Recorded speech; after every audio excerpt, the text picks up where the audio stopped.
Welcome to the Reality Revolution. I'm your host, Brian Scott. Today I wanted to read some wonderful quo channelings dealing on the topic of how we can aid in the coming shift that we have moving into fourth density. If you've gotten a chance, check out my previous episodes where I speak more about who quo is, where quo comes from. Quo is a principle of channeled beings that are channeled by LL research, intricately related to the law of one and the raw material, and they deal with questions about the shift we have moving to the new earth, important lessons on love and fear, and all of it is very powerful and resonates deeply. We begin with a channeling delivered in April of 2009. Jim asks, quote, we'd like to know something about what we as seekers of truth and those who are desirous of being of service to others might do in these coming days to aid in the transition to the fourth density. Is there anything we can do now? And will this opportunity to serve change as time goes on and we get closer to fourth density, or even after? Carla Channeling says, we are those known to you as the principle of quo. Greetings in the love and in the light of the one infinite creator in whose service we come to you this day.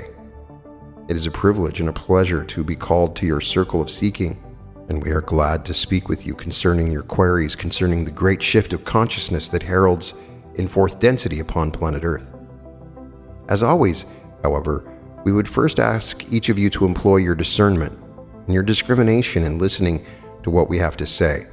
We cannot hit the mark for all people all the time. Consequently, it is well to listen for the path of resonance within our words.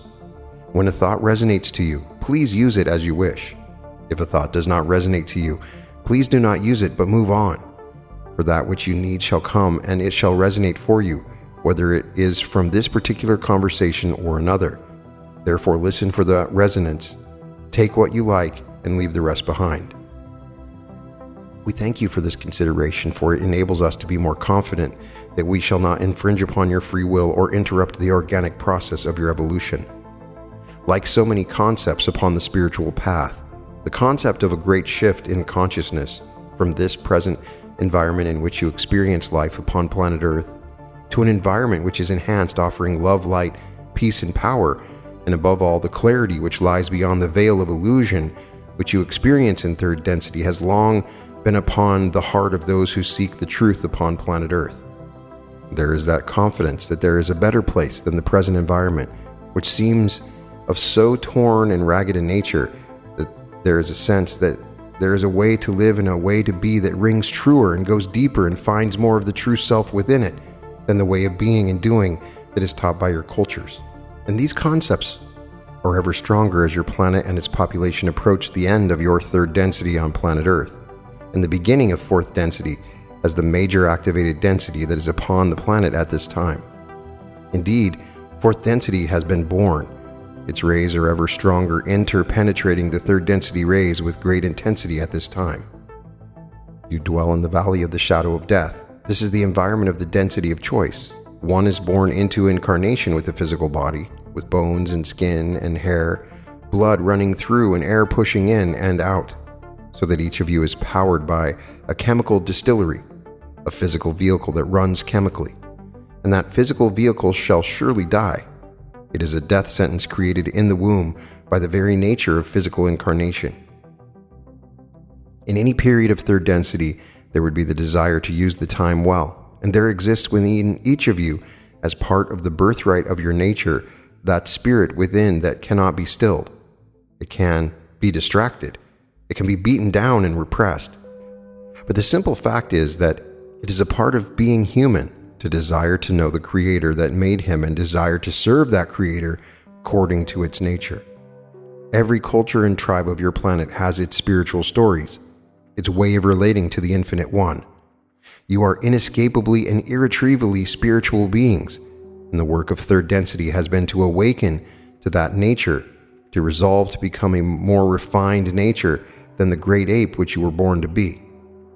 Yes, in any age, these thoughts and hopes would be upon your heart, yet for those who have come aware of their nature, and who have become aware of the imminent arrival of fourth density, there is a more deeply poignant and pointed desire, and that is to be ready when the train pulls into the station, that you may get on board and say, "Hallelujah, let's go."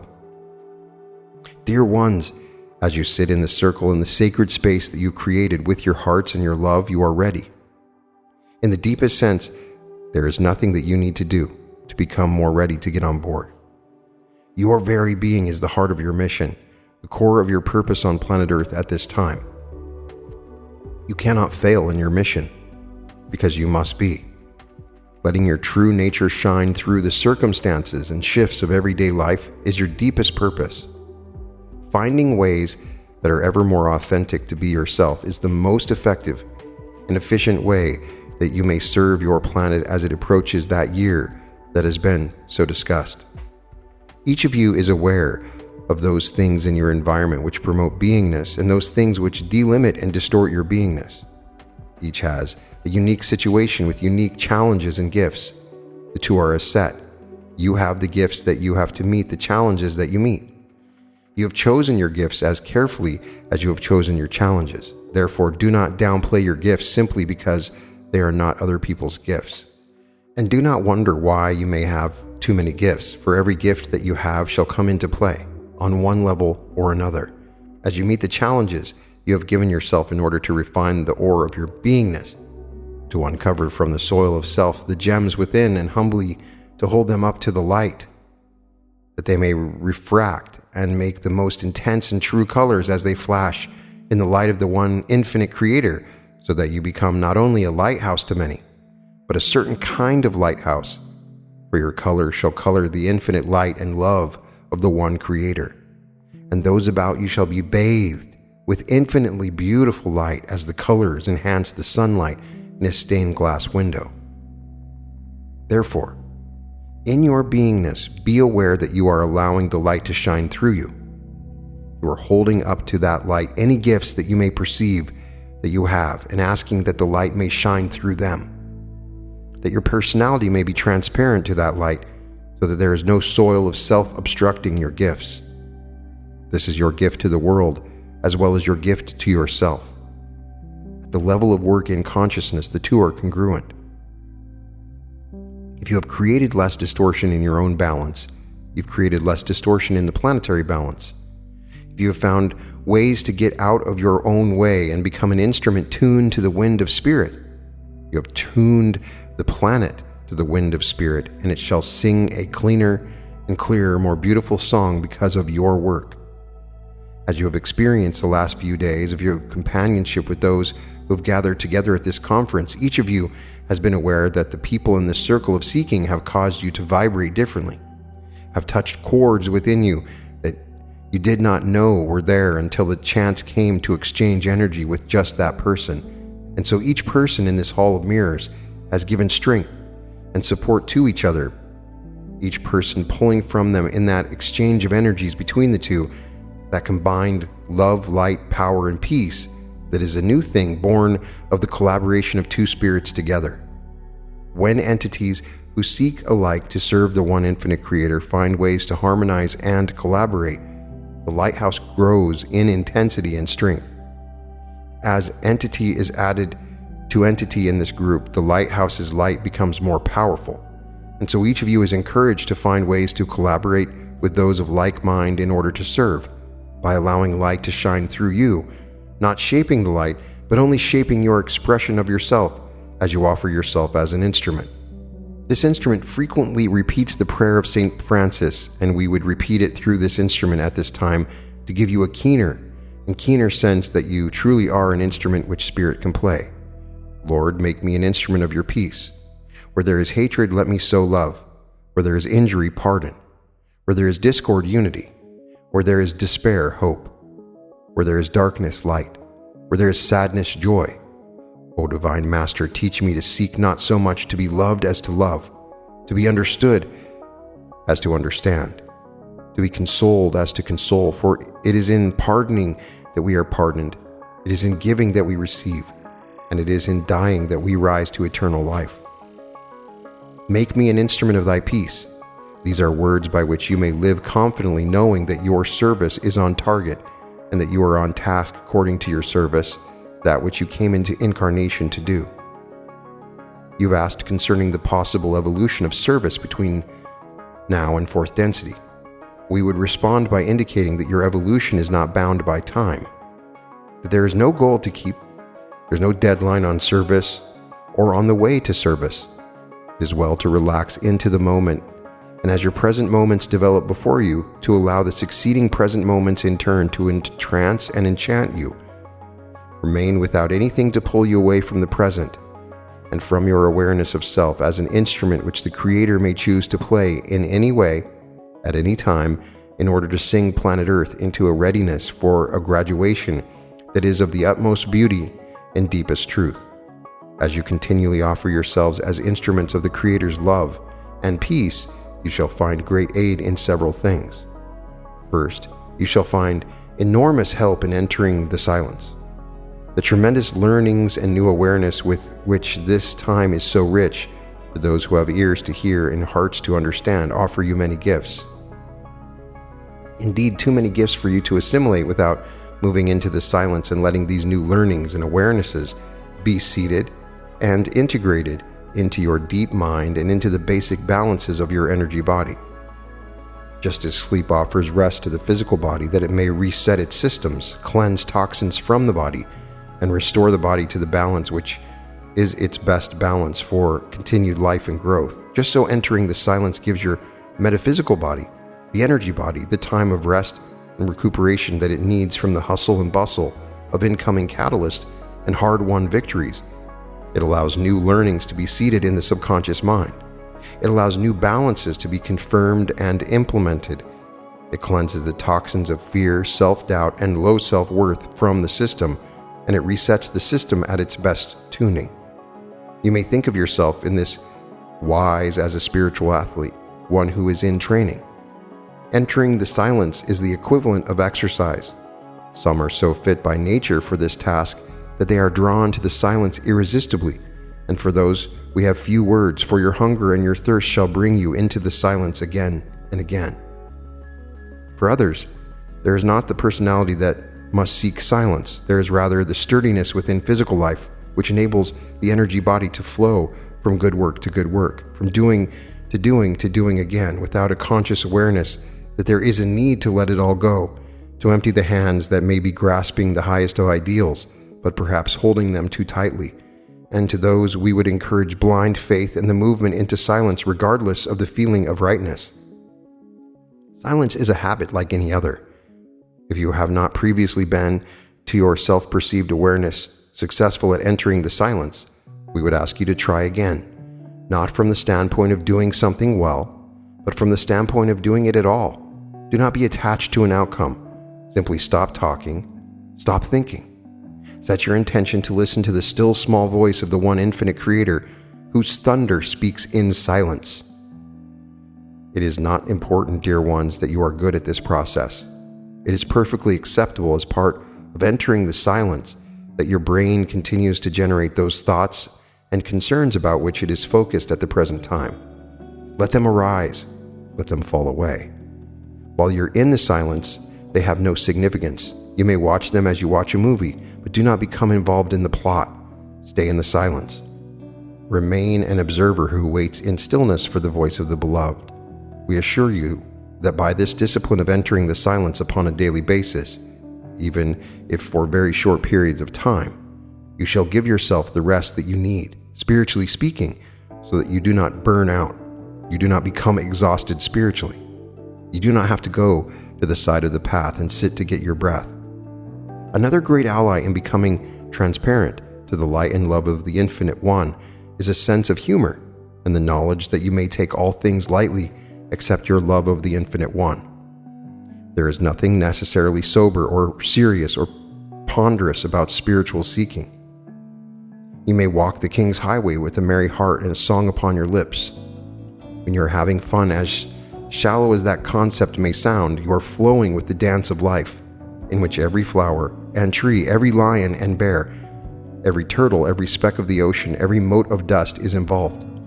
The dance of life includes you, not as awkward stumblers no matter what you may think, but as wonderful coordinated dancers. Let the rhythm of your days delight you, and see every task and every chore that you perform as a kind of dance. Each sacred concern, no matter how shallow it may seem, has its rhythm, its tempo, and its steps. As you allow your vision to be one which gives life to everything you see, you shall allow yourself more and more to dance with the water with which you do the dishes or clean the toilet or cleanse a baby. You shall see every plate as that surface which smiles at you when you have washed it and says, "Thank you, I love to be clean." Share the delight of that dish and give it a smile.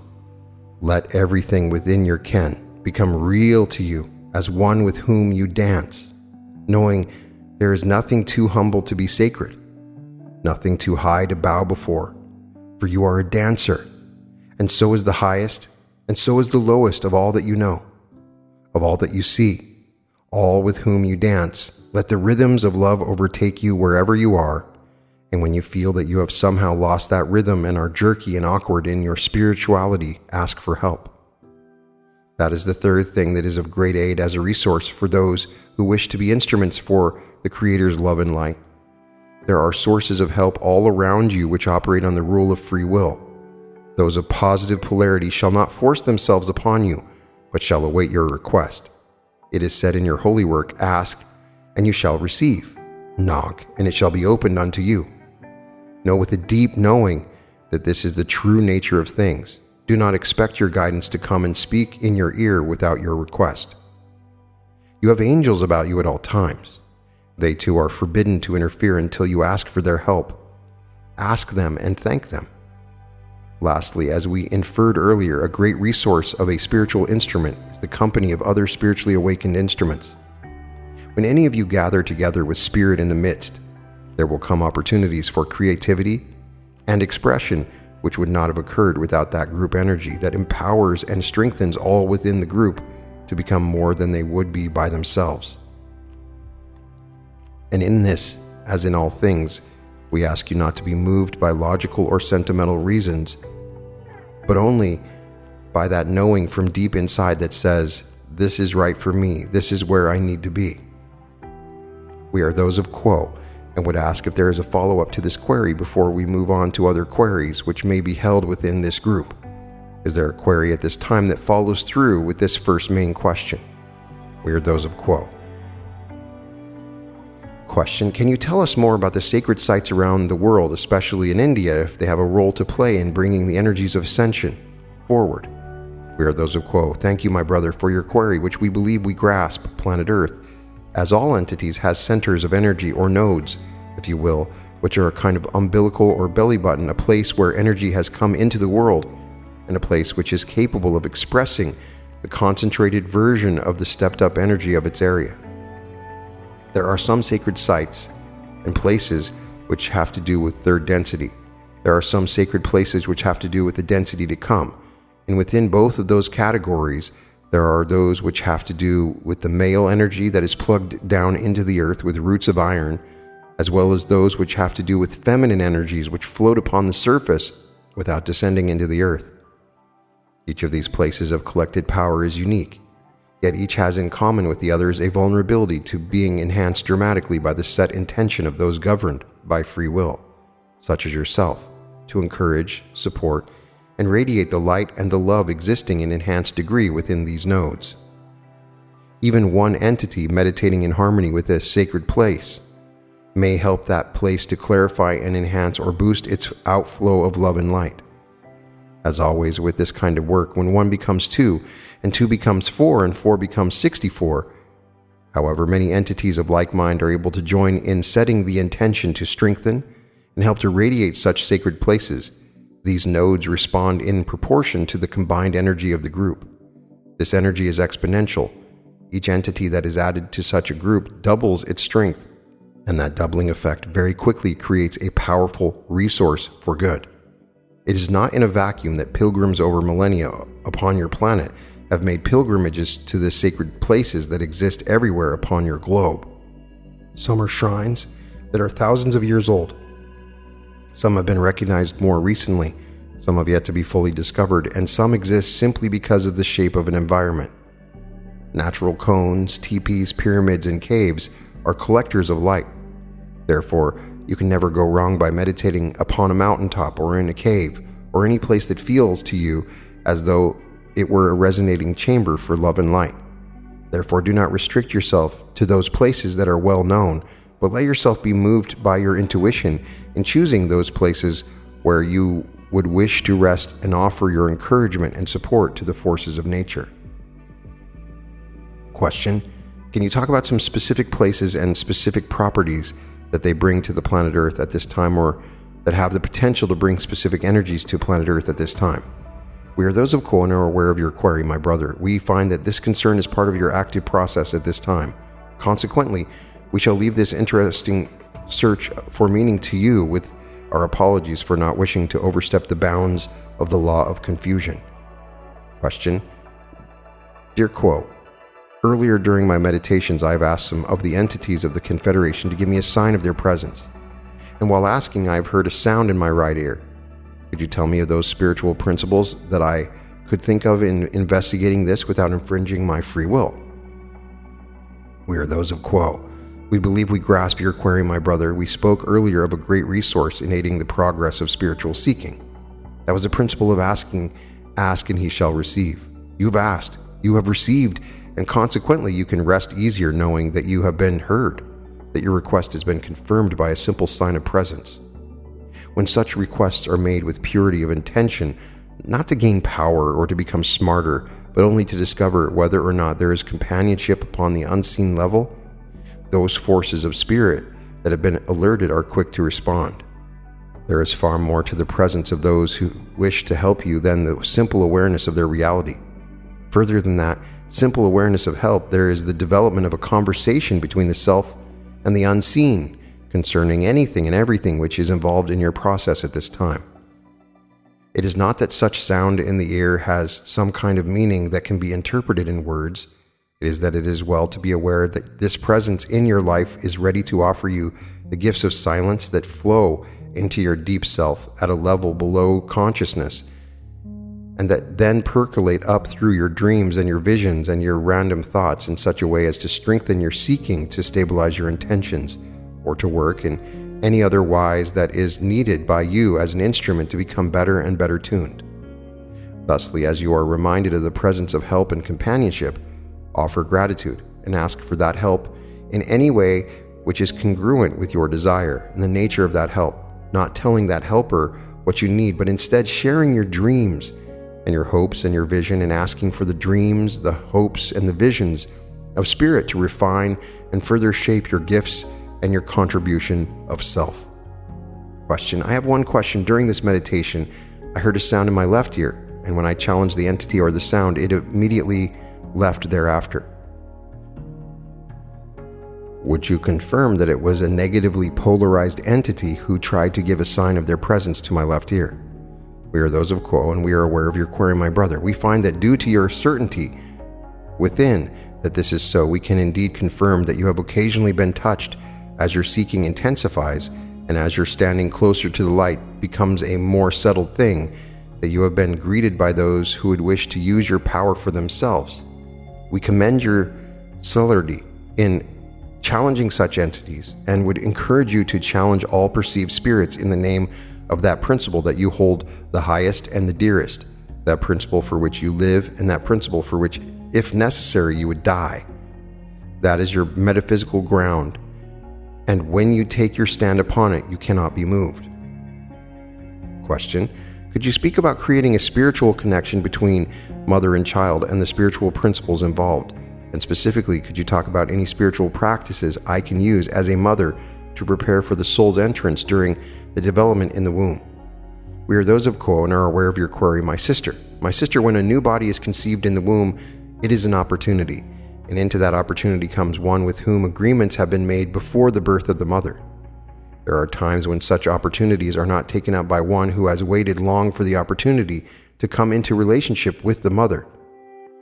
There are other times, however, especially when the mother has awakened and is on a spiritual path, that the entity and she have great plans together for learning and for service. Generally speaking, such an entity coming into the body of the fetus shall come in earlier in the pregnancy in direct relationship with the intensity of the desire of mother and child to work together.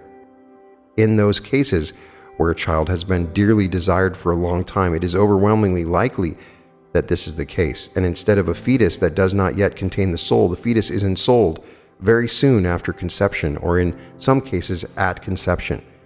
Consequently, it is well to assume that the child within is a living spirit who desperately, joyfully wishes to be in relationship with you. There are dreams that you share, there are lessons that you have planned together, and there are gifts that you have come to teach each other and how to use. Therefore, we would encourage such new mothers to have long and happy conversations with the child within. It can be a matter of humor to some who are not aware of this possibility that a mother-to-be would speak with the child who has not yet been fully formed. Yet we assure you that the soul within, as it ensouls itself into the fetus and connects by the silver cord, is fully aware. The physical child that is born shall not be able to speak for many months. It shall not be able to walk. It shall not be able to know its own mind. The spirit within talks, moves, knows its own mind, and is a fully formed spirit. Consequently, your conversations are those of equal to equal. Question: I read about astral travel, and they talk about forming an astral vehicle from your solar plexus chakra.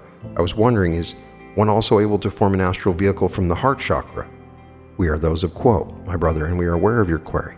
The suggestion which we would make is neither of those which others have suggested. We bow before the wisdom of each.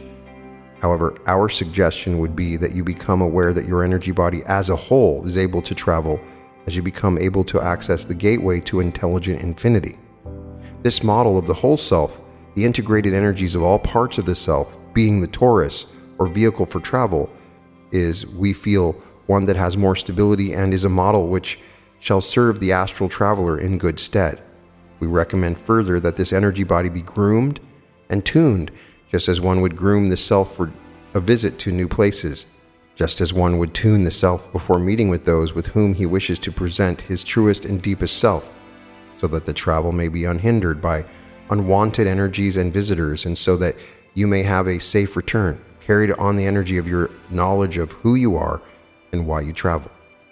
Lastly, we would recommend that there be the viewing of such energy expenditure as a sacred activity, and one which is enhanced greatly by having a specific intention and vector of travel before such efforts are made. May we answer you further, my brother?